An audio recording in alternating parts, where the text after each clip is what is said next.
Je m'appelle Catherine Bézard. Et je me promène en fait dans les histoires, dans les légendes.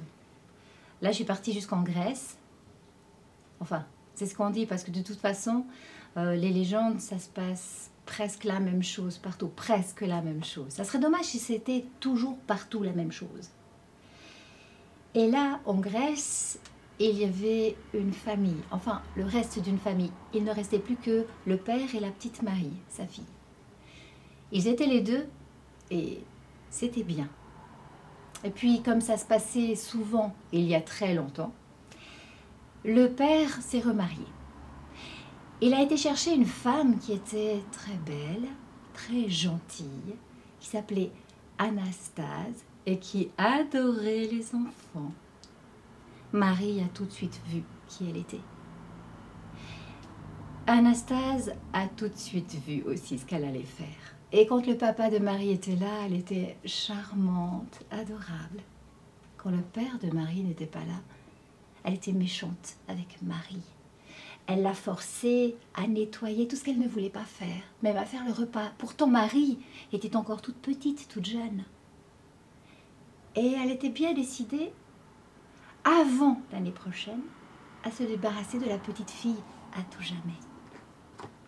Il faut savoir que dans ce pays, en Grèce, on racontait depuis toujours qu'il y avait entre Noël et l'Épiphanie, le 6 janvier, il y avait à ce moment-là, pendant la nuit, les Kalikantzari. Les Kalikantzari étaient certes très bêtes, mais surtout très méchants. Ils avaient les pieds de travers et mauvais caractère. Ils sortaient la nuit et glissaient sur les chemins gelés, mais ça n'était rien. Mais souvent, si les portes étaient encore ouvertes, ils allaient les arracher. S'il y avait encore une carriole ou un âne dehors dans le pré, ils allaient s'en amuser. Parfois même, ils attrapaient les chats et les mangeaient. Alors les enfants les gardaient bien à la maison pour que les Kalikantzari jamais ne puissent les attraper. Sait-on jamais s'ils leur prenaient l'envie de les manger? Quand même pas les enfants, non?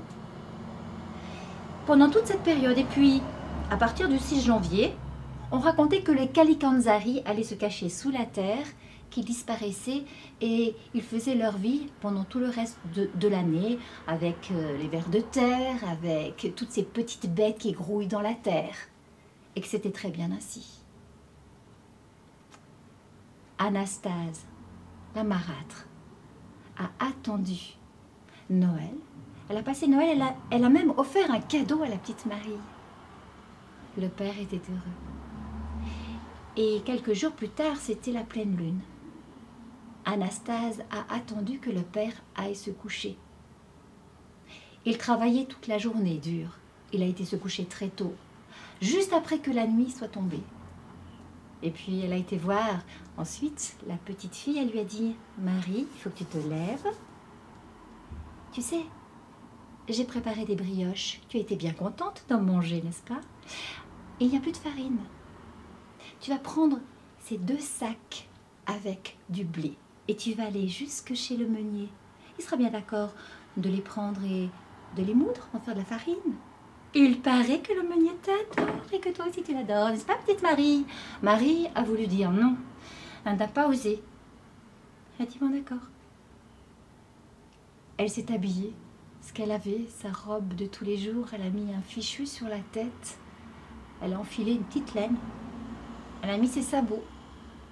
Puis elle est sortie dans la nuit. Elle écoutait autour d'elle. Elle savait qu'il y avait les Kalikantzari. Mais elle marchait, elle était courageuse.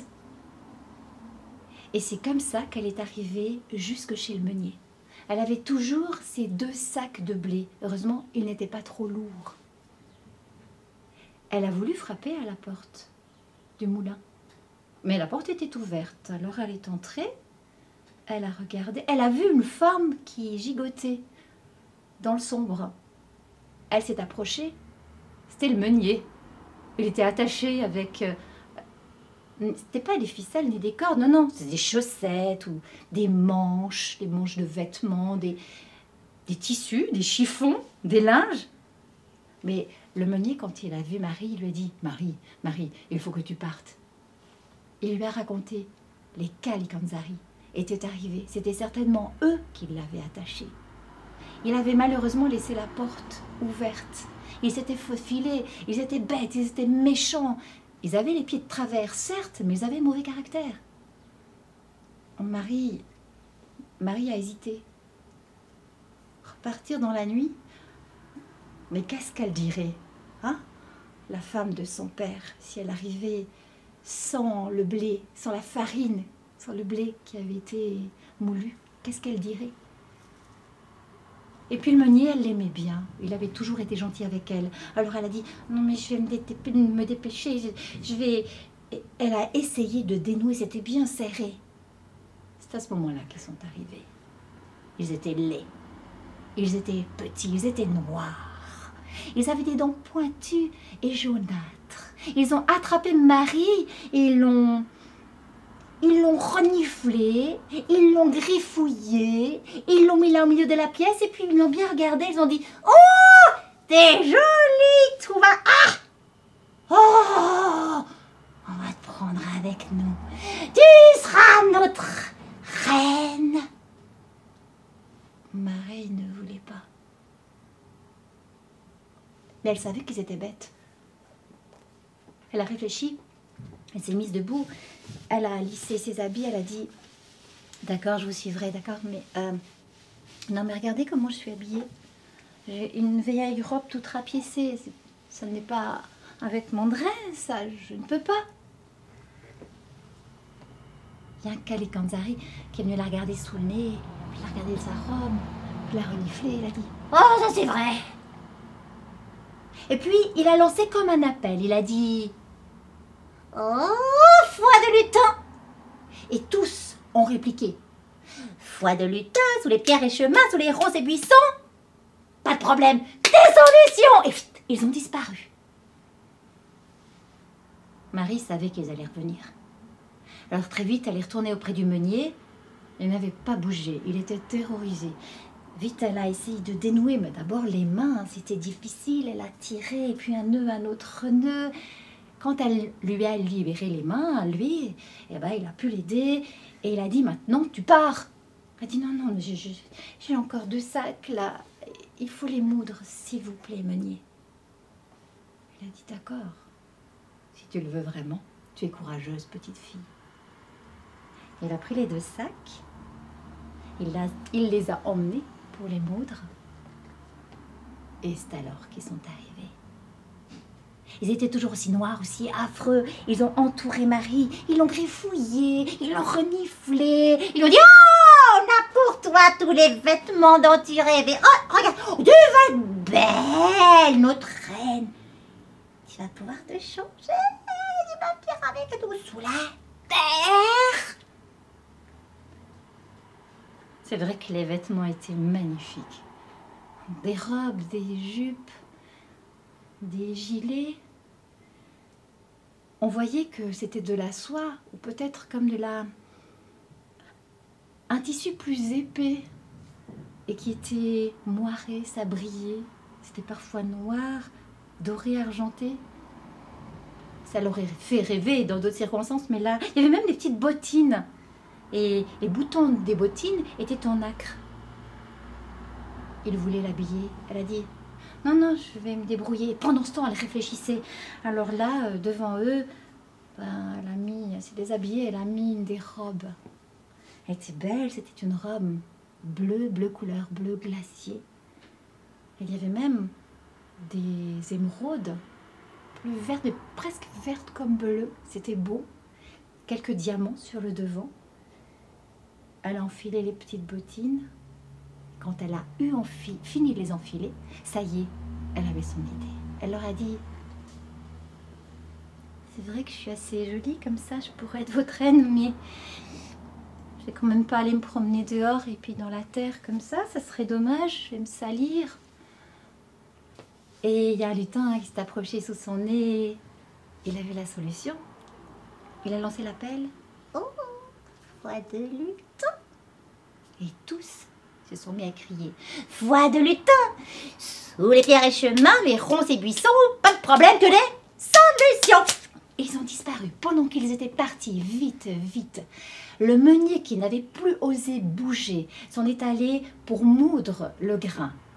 Déjà, tout un sac était rempli de farine. Il restait le deuxième sac. Et Marie disait, mais dépêche-toi, meunier, j'aimerais partir. Et le meunier lui disait, je fais de mon mieux. Et tu prendras mon âne et ma charrette. Je te la prête. Pas d'inquiétude, on va y arriver. Le deuxième sac était presque plein quand ils sont revenus. Ils avaient posé sur le chemin un carrosse. Posé où est-ce que ce carrosse était apparu? C'était très beau. Il y avait 4 chevaux pour le tirer. Les chevaux étaient fringants. Et Marie savait qu'elle avait perdu.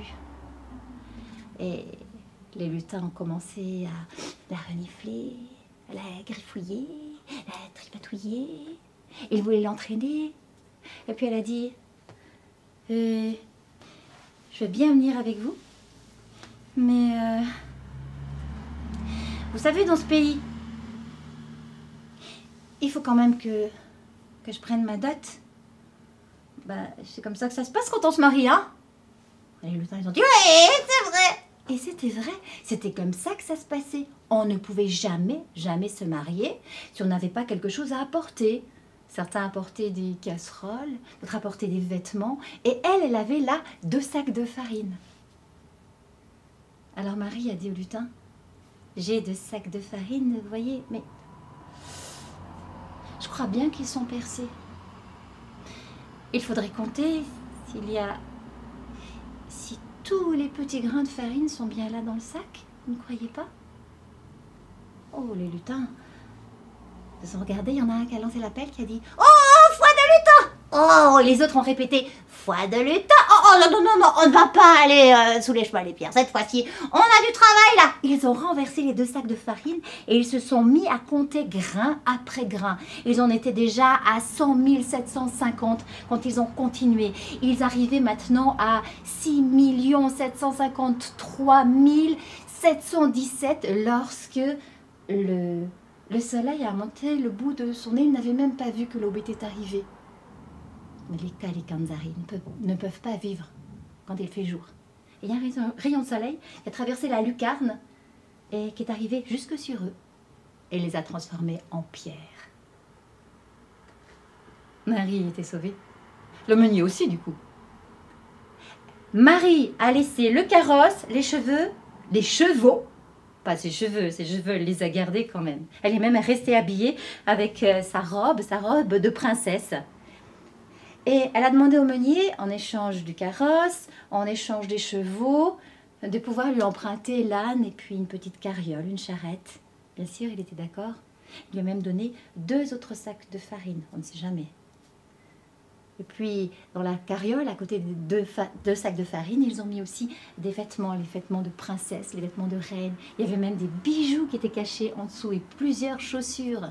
Le cuir était magnifique. Enfin, ils ont tout entassé ça. Et c'est comme ça que Marie est rentrée chez elle.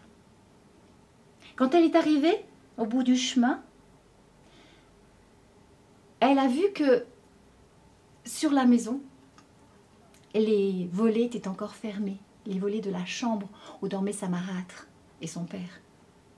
Alors son père, elle savait bien qu'il était déjà parti travailler.